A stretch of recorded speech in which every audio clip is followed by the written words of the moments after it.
Arizona doesn't really have spring. It has heat, hard, bright sunlight pouring down like a blowtorch on bare stone. On one such afternoon, Elias Creed was riding back from the dusty town of Dustwater when he spotted her. A girl hung from a dead cypress, wrists tied behind her, chin dropped to her chest. Her black hair was a tangled nest hiding most of her burned face. The ground under her swung open with cracks, like a wound that refused to close. Above her, a rough board clicked in the wind, crude letters slashed in red paint. Thief must die. No riders nearby. No voices. Only wind hissing over the flats. Elias tilted his hat low and narrowed his eyes. The last time he'd seen a body strung up was during the war. Back then, there had at least been orders, a charge, a reason someone wrote down. This was different. She was just a young Apache girl, 18 maybe, skin darkened by sun, wrists raw and bleeding under the rope. He almost turned his horse. Then she raised her head, slow and heavy, and met his gaze. Her look did not beg. It did not shake. It burned soft, like a coal hiding under ash. Elias's hand drifted to the old scar at his hip. He pulled a small knife and swore under his breath. One clean slice, and the rope gave way. She crumpled like an empty coat. He caught her before she hit the ground. She weighed almost nothing, like a dream most folks don't believe in. Without speaking, Elias wrapped her in his cloak. The sign kept creaking behind them, still swinging. But now it was only wood. Whatever judgment it held was gone. He reached his ranch before the sun slid under the rim of the land. He carried her as if an unseen ghost rested on his shoulders. The ranch was a squat shack with tin sheets for a roof and clay-packed walls to fight the wind. Bare bones. Enough to keep the loneliness inside. He set her on a narrow bed near the fireplace, the one his wife had once used years back. She didn't wake. Her cheeks were sharp, her lips split, her breath ragged and thin. He cut the rope at her wrists like a man working a live fuse, then brought water and cleaned the bruises, slow and quiet, like a ritual he'd done before. Silence hung heavy. No groans. Only the soft rasp of her breathing. He noticed a necklace at her throat, shell and wooden beads laid in spirals. A clan mark. The Caracas symbol. Elias had been a soldier. He knew small things like that could carry big meanings, family, oath, or a death sentence. He didn't touch it. He turned away, put a pot on the iron stove, and struck a flame. Smoke and metal smells filled the little room. Familiar. He salted a thin stew and dropped in dried beans. Supper for a man who wasn't waiting for anyone anymore. She let out a low sound, and her eyes opened a slit, blank and distant, like sky before a storm breaks. Elias walked back with a spoonful of broth. She turned her face aside. "The door's not locked," he said, voice dry as straw. "And no one's going to hurt you." She stared at him. Not frightened now, just worn out. After a moment, she tried a sip, tiny, careful, as if testing each drop for truth. Elias nodded and stepped out onto the porch. Outside, the sunset spilled red across the horizon. A coyote called from far hills. He lit a cigarette, but didn't smoke it, let the curl of smoke lift and fade. From inside came the soft clink of a spoon on a bowl. It was a small sound, but it made him turn. She was eating, still watching him. The quiet between them changed, no longer as heavy as before. Morning came with pale light and a cold feel, the kind that makes everything sharper. Elias headed for the corral.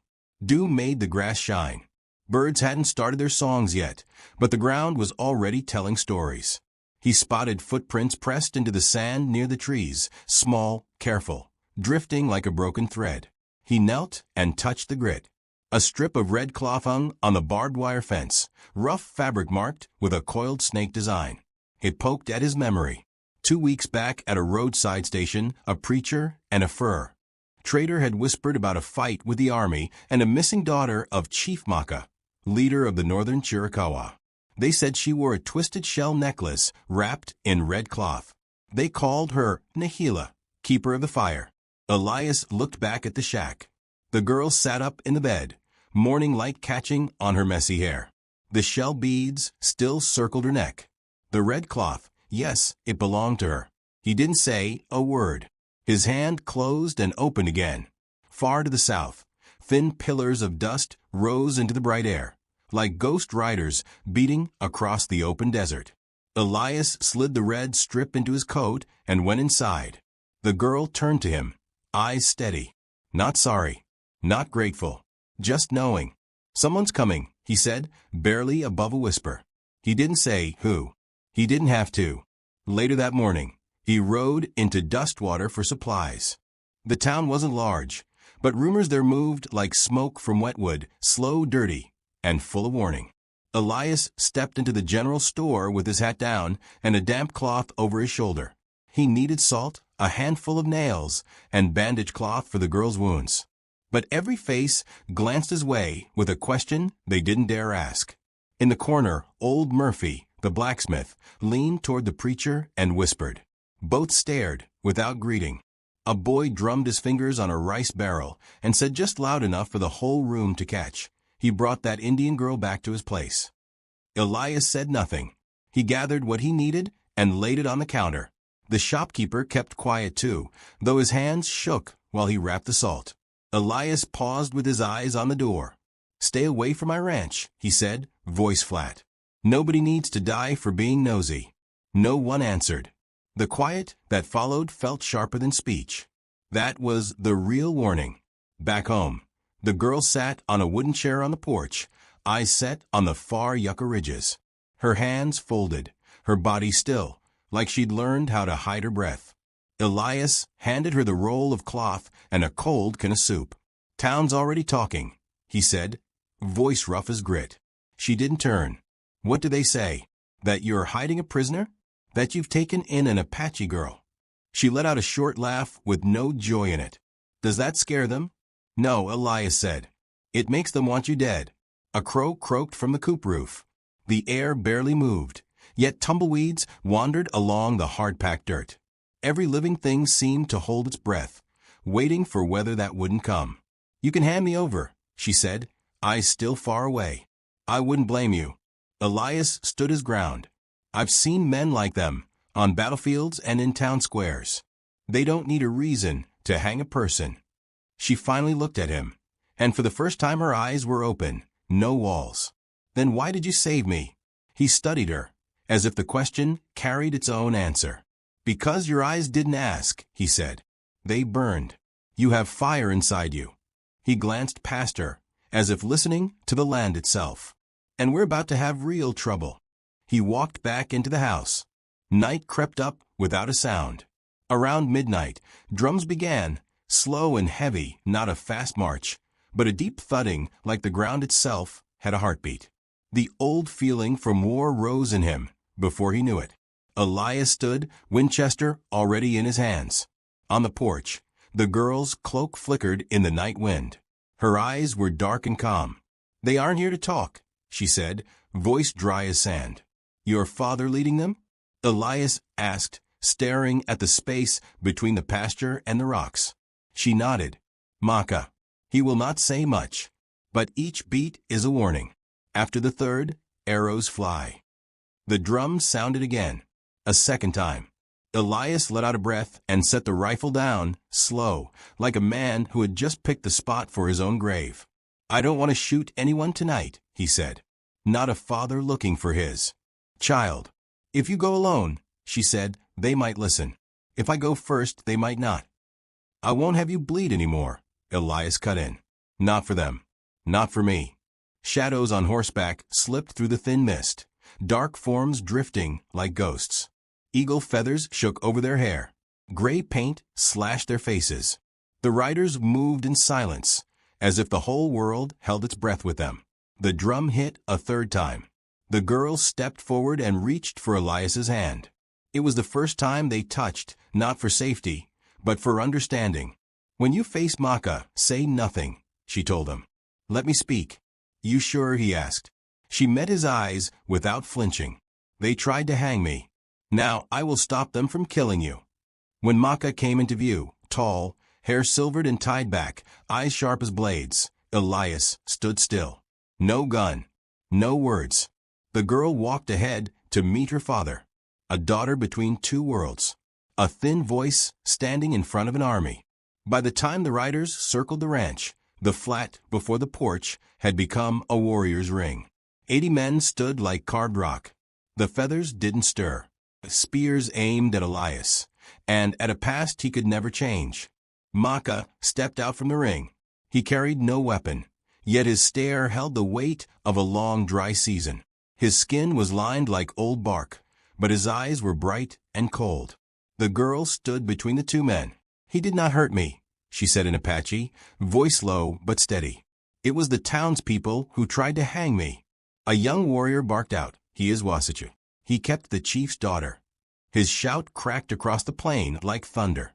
Maka raised his hand, and the noise died at once. He looked at Elias and spoke in rough, careful English. "White men do not save the daughters of those they fear." "I didn't save her because of her skin," Elias answered, not shifting an inch. "I saved her because no one else would." Maka said nothing. He took a slow step, then another, until the tip of a warrior's spear almost brushed Elias's neck. Elias did not move. He reached into his coat and held out a strip of red cloth, stained dark. "Found this on my fence," he said. "From what she wore when they strung her up. I kept it because if my child were lost, I would want some sign too." Maka took the cloth. His eyes narrowed. His fist closed around it. He turned to the girl. "You spoke the truth?" She nodded. "He did not touch me. He asked for nothing. He gave soup, water, and a blanket. That is all." The young warrior snapped again. "Then why did he not bring you back at once?" "Because I could not walk," she answered for herself. "My legs were water." Maka faced Elias. "You fed my child for no gain. But words are light. You will come to the elder's fire and speak." Elias nodded. "I'll go." So they moved to the edge of the trees where the council fire glowed. The ring of warriors tightened in, their faces unreadable. One man stepped forward, spear lifted, broken spear, known for his anger.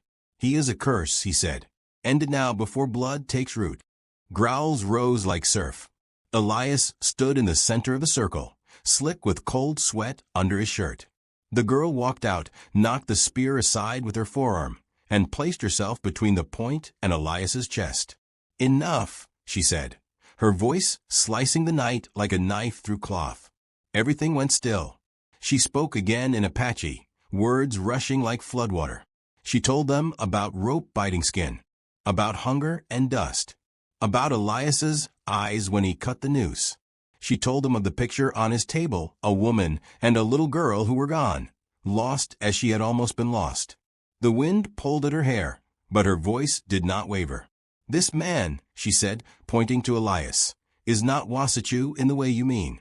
He is not a warrior, not a medicine man. He works the land. He raises animals." The wind calmed. For the first time, no one shouted back. The silence felt different, less hard. It was a silence that could change. 7 elders sat by the fire, draped in worn deerskin, eyes glowing like slow embers. Elias did not know their language, so he only watched. Maka spoke first, telling every step, every choice Elias had made since the tree. Broken Spear came next, tight as a drawn bow, calling for punishment to keep the tribe's honor clean. Finally, the girl stepped forward again. She did not yell this time. She spoke softly as smoke. "I saw in him what we have lacked lately," she said. "Kindness without a price." One elder with white hair asked her a single question. She answered at once. "If I had the choice again, I would still trust him, even if it meant death." The quiet that followed stretched long, like a ceremony. At last the oldest elder nodded. Maka turned to Elias and gave a judgment in English, the words warm but firm. "You are spared, more than spared. From this day, your land is under our protection. Anyone who harms you chooses war with us." Elias bowed his head. At dawn, the riders left the valley the way they had come. No drums now, no calls, only hooves whispering over wet grass. The girl walked beside Elias in silence. Maka followed behind, steady as a mountain. Back at the ranch, Elias pushed the door open and let in the new light. The same wooden chair, the cold stove, the tilted photograph of his family. The girl stepped in, picked up the dried bouquet by the picture, and replaced it with a few fresh blooms she had gathered along the path. No one had taught her to do that. She simply knew. Elias stood behind her without speaking. On the porch, she paused and turned to him. Her fingers touched the beaded necklace at her throat, the mark of her clan. She lifted it off, walked to the table, and set it beside the photograph of his wife and child. She said nothing. She did not need to. Elias stared at the necklace. The spiral beads darkened with a trace of dried blood. He didn't lay a hand on it. He just breathed deep and nodded, slow as the earth itself. She mounted and rode away with the warriors. She didn't look back. After that day, every year when spring tried to show itself, an Apache woman on horseback came to Elias's place. She never knocked. She would leave a bundle of dried food, a few wild flowers, and a small square of leather with a message written in plain English. Thank you for the day you chose to save instead of turn away. Elias never answered, but he kept each note and every flower in a tin box under the table. When he died, the men who laid him in the ground found something tucked inside his coat. An old Apache necklace, worn smooth by time, treasured like gold.